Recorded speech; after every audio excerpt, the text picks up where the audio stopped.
మధ్యప్రాచ్యంలో జరుగుతున్న Iran, Israel, America యుద్ధం నేపథ్యంలో ప్రపంచవ్యాప్తంగా పెట్రోలియం ఉత్పత్తుల డిమాండ్ పెరుగుతుంది.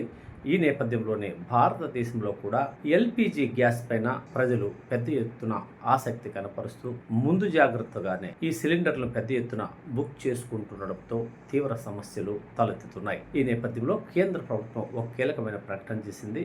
వంట గ్యాస్ సిలిండర్ల కొరతపై ఎటువంటి ఆందోళన చెందవద్దని ప్రజలను కోరుతూనే 2.5 రోజుల్లో బుక్ చేసిన వెంటనే సిలిండర్లు డెలివరీ అవుతాయని కేంద్ర ప్రభుత్వం ప్రకటించింది. ఎల్పిజి ఉత్పత్తిని దాదాపు 25% పెంచినట్లు కూడా కేంద్ర ప్రభుత్వం తెలియజేసింది. ఇరాన్ వద్ద ఉన్న హర్మూజ్ జలసంధితో సంబంధం లేని రూట్ల ద్వారాతో పెట్రోలియం ఉత్పత్తులను పెద్ద ఎత్తున దిగుమతి చేసుకుంటున్నట్లు, హర్మూజ్ నుంచి ఆగిపోయిన సప్లై కంటే ఎక్కువగానే చమురును సేకరిస్తున్నట్లు, అందువల్ల ప్రజలెవరూ ఆందోళన చెందకుండా ఎగబడి ముందు జాగ్రత్తగా పెద్ద ఎత్తున ఈ పెట్రోలియం ఉత్పత్తులను నిల్వ చేసుకునేందుకు తొందరపడవద్దని కేంద్ర ప్రభుత్వం విజ్ఞప్తి చేసింది. త్వరలోనే భారత్కు 2 ఎల్ఎన్జి కార్గోలు కూడా రానున్నట్లు కేంద్ర ప్రభుత్వం తెలియజేసింది. ఈ నేపథ్యంలో ప్రజలు ముందు చూపుతో పెద్ద ఎత్తున సిలిండర్లు బుక్ చేసుకోవడాన్ని తగ్గించుకొని సాధారణంగా చేసుకుంటున్నట్లుగానే సిలిండర్లు బుక్ చేసుకోవడానికి శ్రద్ధ చూపాలి. అలాగే ఈ ప్రజలు గ్యాస్ కొరత ఏర్పడుతుందనే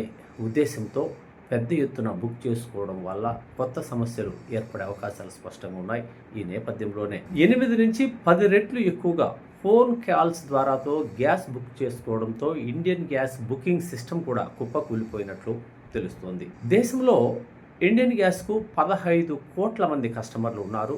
చాలామంది వినియోగదారులు ఐవీఆర్ఎస్ మిస్డ్ కాల్ ద్వారా గ్యాస్ బుక్ చేసుకోవడం పరిపాటిగా కొనసాగుతుంది. అయితే దేశంలో ఎల్పిజి కొరత ఏర్పడుతుందని తెలిసి పెద్ద ఎత్తున బుకింగ్కు ఆసక్తి చూపడంతో ఈ ఇండియన్ గ్యాస్ బుకింగ్ క్రాష్ అయిపోయినట్లు తెలుస్తుంది. ఇది అవాంఛనీయమైన పరిస్థితి అనే మనం చెప్పాలి. కాబట్టి భారతదేశంలో ప్రజలెవరూ తొందరపడకుండా పెద్ద ఎత్తున గ్యాస్ బుక్ చేసుకోవడం పైన దృష్టి పెట్టకుండా సంయమనం పాటించాలి.